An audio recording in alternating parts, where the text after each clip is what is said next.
So, paungaso ng makina. Ayaw ng park light. So, optional to. So, sa mga kapaksit, dito tayo ngayon. Meron tayong installan na LED. So, Suzuki Scram.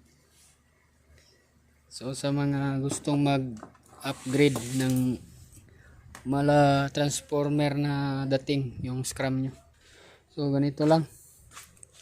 Sa yung bago. So, yung Scram po mga kapaksit ay hindi po parehas ng wiring sa kanyang kanyang stock, kasi yung stock niya ay pabago-bago. Pag naka-on siya ay naging positive, yung pang high beam naging positive, tapos pag low beam negative. So gagawin natin ay lagyan natin ng so yan mga kapaksit, pakita ko lang sa inyo ito LED. So gumawa na lang kami ng diagram. Pakita ko sa inyo. Ito yun. Yan kung anong forma niyan. Yan yung wiring niya.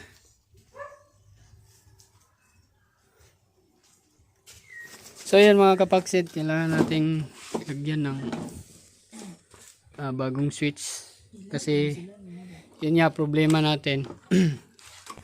Kinabit na to ng ibang electrician pero tumanggi na sila pagkatapos sila makita na hindi siya gumana. Kasi nga dito positive siya, pag on ng high beam maging negative, tapos ito yung magiging positive. So yan, baliktaran kasi yan dahil sa switch. So hindi siya kaparehas ng sistema ng LED. Kasi yung LED ito yan. Sa LED, ito yung nagsisilbing negative lagi. Tapos ito, yan, minarkahan namin para hindi na kami malito. Lagi siyang positive. So, testing namin. So, videohis ako son. Yan. So, ito yun. So, bali dito sa LED, ayan lang, i-apply kayong no. Bali sa LED, ito yung laging negative. Ayan o. Pag sinuplayan mo yan ng negative, positive na yung dalawa. Makikita mo yan o. Yan o. Yan, meron siyang medyo green. So, pag nilagyan mo ng positive to, ito yung low. Ayan. Yan yung low. Pakita mo. Yan. Sa high naman, ito.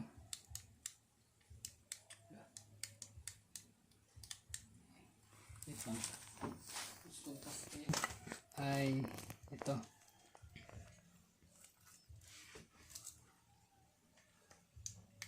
Yan. Yan, nakailaw lahat. So, pag tatanggalin mo yan, hindi na yan iilaw. Yan o. Kung yung negative, ilipat mo dito sa low, tapos supplyan mo ng positive, yan o, walang ilaw. Kaya di siya pwede. Tapos lagay mo dito sa kabila. Ayan, ayaw umilaw. So, ibig sabihin stable lang yung kuryente niya. Dapat dito lagi yung negative. Yan. So, ganito. Itong pula, ito naman yung hazard mo or signal. Yan. Kablink yan. Ganyan. Tapos yung green, ito yung park or daytime running light. So gusto ng customer sa daytime running light, pag naka-on yung susi, nakalagay dyan na ganyan na. So no need to switch on, dapat nakaganyan na pag on ng susi. So magwiring din tayo na yan. Ayan. Mag-ring light eh. So gagawin natin, ito yung natin. Ito yung diagram natin. So tingnan nyo lang yan. Madali lang yan. Tapos lagyan nyo ng toggle switch. Ito yung toggle switch pang ano lang to, high beam at sa low beam. From supply, battery, with ano to ha, uh, with fuse holder, fuse. Tapos pagkadating ng low beam, down, punta nyo sa switching. Yan, switch sa 86. So battery 30, negative ang 85. Ito, load na to. Bali, gagamitin nyo dalawang relay. Kasi dalawa yan. Ito, dalawang relay. Kasi yung unang relay for low beam to. Tapos yung terminal ng relay ay dalawa. So, dalawang ilaw, left and right. So, low beam. Sa high naman, isang relay din. Kabila. Separate relay para sa high. Para maganda yung ilaw. Ito po ay 90 watts to 120 watts. So, medyo mabigat talaga. So, yun lang. Papakita lang namin yung resulta. Kung goods ba. Kung hindi, baklasin natin lahat. Uwi tayo. Walang pera. Let's go. Ito? Nakakuan. Cover mo ko apat no. Ayan. Testing na. Nakauna na. Testing natin. Then skip nito. Ayan. Anong lumabas? Hi. Ay na. Kene. Hello. Hello. Ano isa?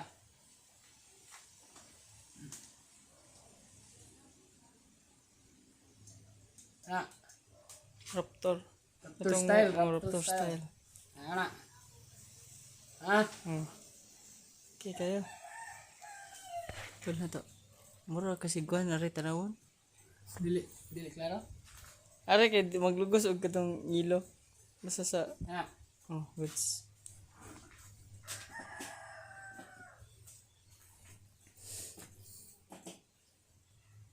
Alright. So, ayan. Install na natin. Yan o. So, medyo nahirapan tayo kasi yung luma. Yung luma na bracket niya, hindi magkaparehas. Kaya yun o. Yan, natatanggal o. So, remedyohan lang natin to. Paano natin pahigpitin to. Lagyan na lang siguro natin ng sealant. Pwede kayo palibutan natin ng electrical tape yung ulo bago natin salpak. So ito, yan, ganito lang yung gamit namin.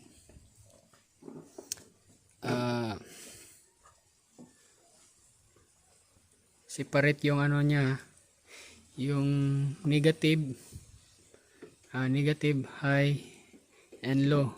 Separate yan. Yung high and low papuntang relay, tapos negative ground. So ito lang yung kinabit natin. Ito sa hazard to, signal light. Yung pula signal light, yung green yan yung daytime running light, daytime DRL. So tinatawag katulad ng mga Raptor, Ranger. Yan, kahit naka-on yung susi ay umiilaw na tong ring na to. So pakita lang natin na yung output natin pagkatapos na may install lahat para hindi na mahaba yung video.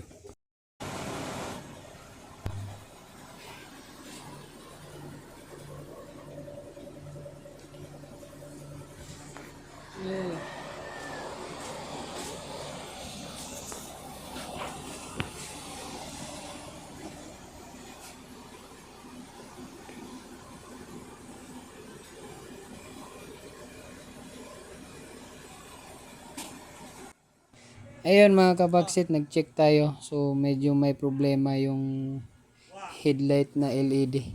So tingnan nyo naman, naka-hazard or naka-signal na yan pero hindi sumabay yung signal light sa LED.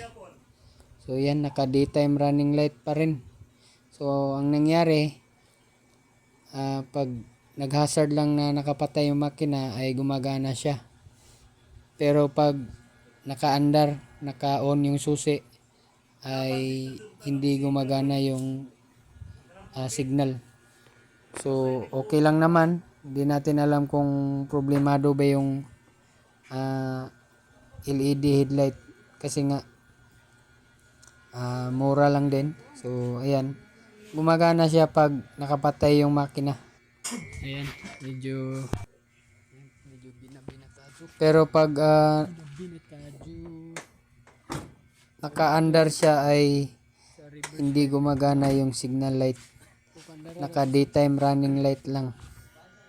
Ayan, check nyo. Neutral ah.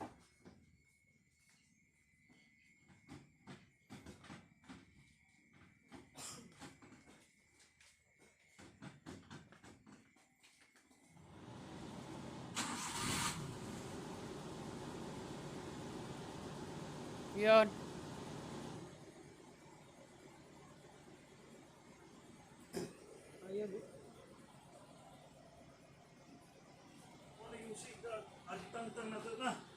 Lah. Park light ra na sir. Iyon ang park light son. Asar daw. Karere ko.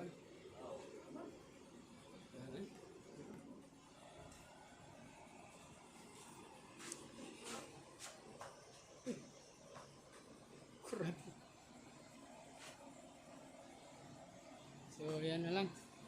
So, paungason ang makina. Ayaw ng park light. Off ang